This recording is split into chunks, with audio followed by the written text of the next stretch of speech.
بسم اللہ الرحمن الرحیم۔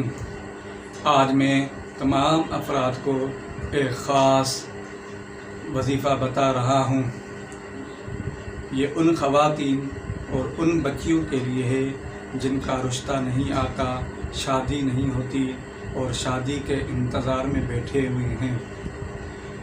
انشاءاللہ اس عمل کو کرنے کے بعد میں آپ کا رشتہ آپ کے گھر پر ضرور آئے گا۔ لازمی ہر صورت میں آپ کا رشتہ گھر پر آئے گا۔ آپ کچھ بچیاں اس طرح ہوتی ہیں کہ خواتین جو مطلقہ ہوتی ہیں، طلاق شدہ ہوتی ہیں، ان کا بھی رشتہ اس عمل کی برکت سے ضرور آئے گا۔ ناظرین، آپ نے اس عمل کو اس ترتیب کے ساتھ پڑھنا ہے کہ رات کو سونے کے بعد میں آپ نے اول میں درود ابراہیمی کو 11 مرتبہ پڑھنا ہے۔ اس کے بعد میں آپ نے پڑھنا ہے یا ذو الجلال والاکرام، یا ذو الجلال والاکرام۔ اس کو آپ نے 1000 مرتبہ ہر روز پڑھنا ہے۔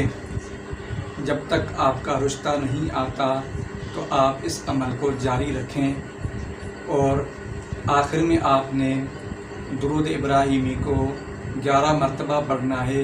اس کے بعد میں آپ نے اللہ سبحانہ و تعالی سے دعا مانگنی ہے اپنے رشتے کے حوالے سے۔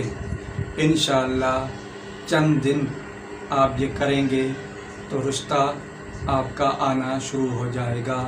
اللہ آسانی کریں گے انشاءاللہ۔